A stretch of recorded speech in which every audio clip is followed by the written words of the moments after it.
Une fois que tu ouvres les yeux, une fois que tu te réveilles, que tu entres enfin dans un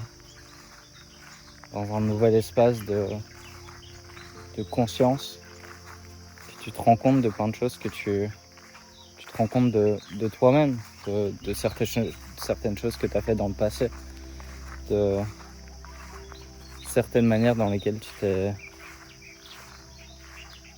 laissé vivre, que tu t'es laissé aller. En fait, une fois que tu ouvres les yeux et que tu te rends compte de tout ça, c'est quasiment impossible de les refermer.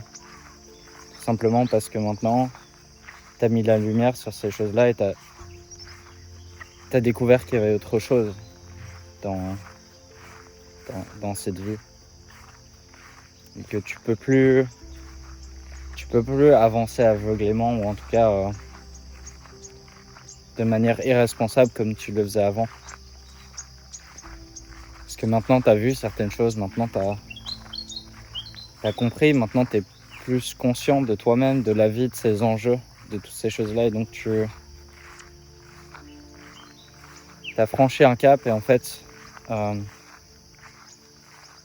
au plus tu avances, au plus tu comprends des choses, au moins tu peux simplement choisir de refermer les yeux et de continuer ta vie comme tu la vivais avant. C'est impossible d'oublier, c'est impossible de ne plus voir certaines choses que tu as vues.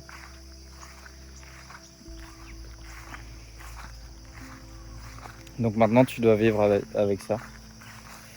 Tu dois vivre avec ça, et c'est quelque part une bonne chose.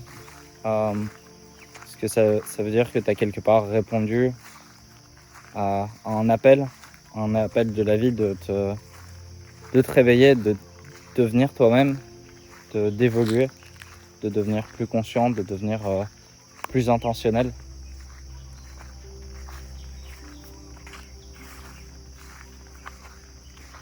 Et d'un autre côté,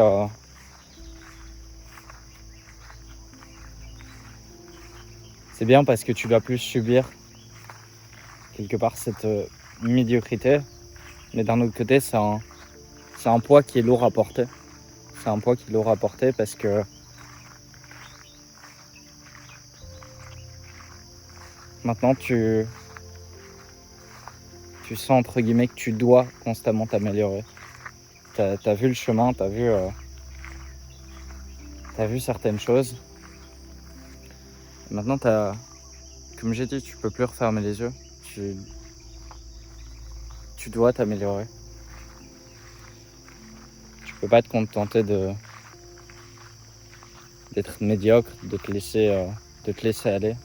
Et c'est quelque part, je pense, un don et une malédiction. Un don que de s'être réveillé, de se rendre compte de qui on est, de là où on a été emmené par quelque part nos travers.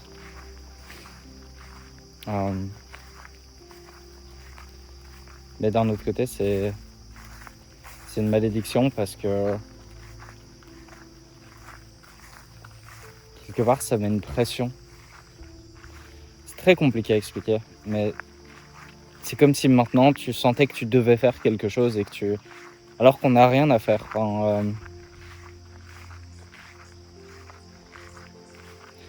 C'est comme de se dire que le développement personnel devrait quelque part être un effort et qu'on a des choses à accomplir et qu'on a des steps à franchir.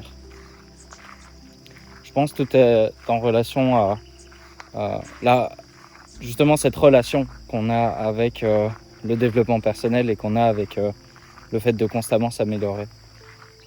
Est-ce qu'on se dit qu'on peut s'améliorer, qu'on a la possibilité de le faire, ou est-ce qu'on se dit qu'on doit le faire, qu'on est obligé?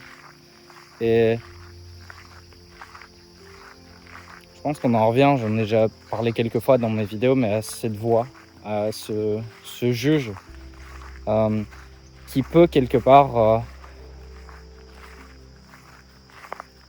venir et se déguiser, quelque part essayer de nous faire ressentir de la culpabilité dans des moments où justement on est en développement, mais on n'arrive pas nécessairement à trouver les réponses et à trouver les manières d'articuler, de vivre notre vie et de nous sentir comme on aimerait se sentir, tout simplement parce qu'on n'est pas encore prêt.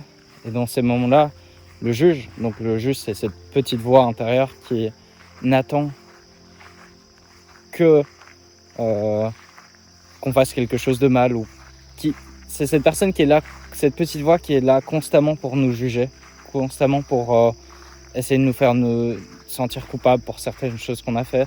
C'est cette personne plutôt cette voix qui constamment ramène des moments qui ont été humiliants pour nous et qui nous dit tiens, tu verras, tu vois, t'es bon à rien, t'es nul, donc c'est cette voix là. Et cette voix là pourra en fait dans des moments de notre développement où justement on n'arrive pas à avancer comme on aimerait le faire, qui va justement nous dire tiens, mais là tu devrais être occupé de faire ça, tu devrais être occupé de lire, tu devrais être occupé de méditer, tu devrais être occupé de faire toutes ces choses qui sont bonnes pour toi. Et là où je pense que quelque part cette voix peut nous montrer le bon chemin, je pense que ça se fait pas de la bonne manière. C'est pas à travers la culpabilité, c'est pas à travers des émotions négatives qu'on va trouver et en tout cas faire des choses qui nous font sentir bien. Et donc c'est un peu là où est le piège quelque part du développement personnel, c'est de se dire qu'on doit constamment faire des choses. Et oui, maintenant on est conscient de certaines choses, de certains de nos travers, de certains aspects de notre personnalité dont on n'est pas nécessairement fier et qu'on n'aime pas nécessairement. Mais c'est pas à travers la culpabilité, c'est pas à travers le tien, tu dois faire ça, que ça va s'améliorer. Puisque réellement, en fait, dans cette vie, on a rien à faire, globalement. Enfin, il y a aucun objectif, il y a aucun... J'ai pas envie de paraître nihiliste. L'objectif, évidemment, c'est de profiter de sa vie, c'est de vivre un maximum d'expériences. Enfin, il y a énormément de choses à faire dans la vie, mais fondamentalement, il n'y a rien à accomplir. On ne doit rien faire. On a l'opportunité de faire plein de choses, mais on ne doit rien faire. Et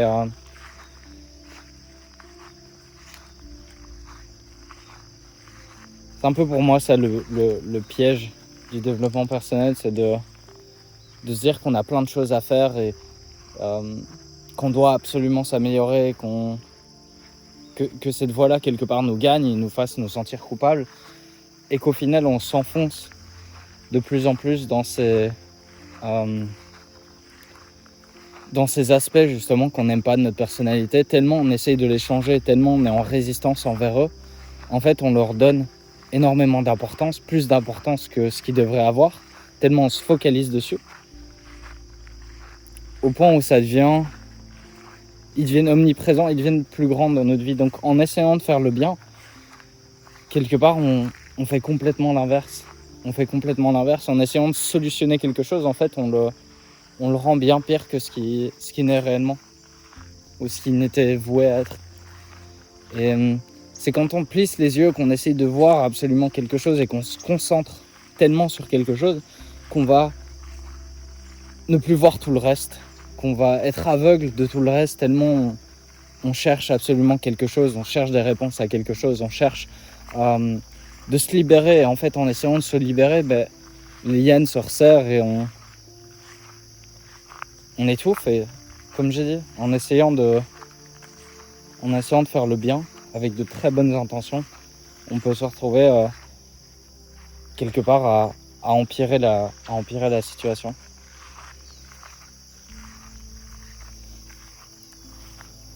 Donc c'est un peu pour moi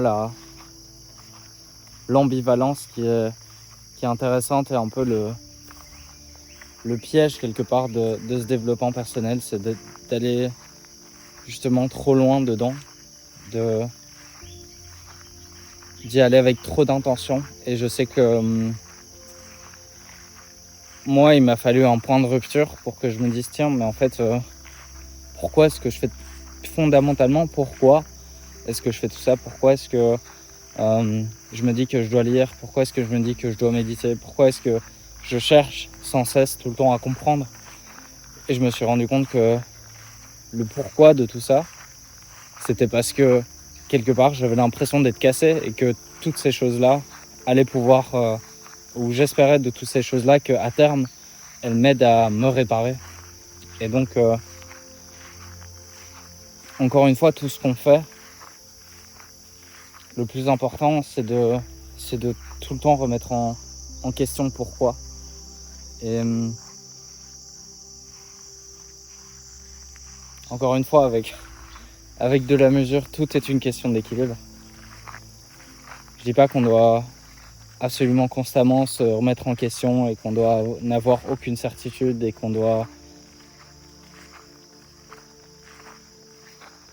ne jamais lâcher prise et ne jamais profiter sans se remettre en question. Mais je pense qu'il est sain de temps en temps se questionner de pourquoi est-ce qu'on fait les choses qu'on fait. Pourquoi est-ce qu'on a investi autant de temps, autant d'énergie, autant d'importance à ces choses-là dans notre vie.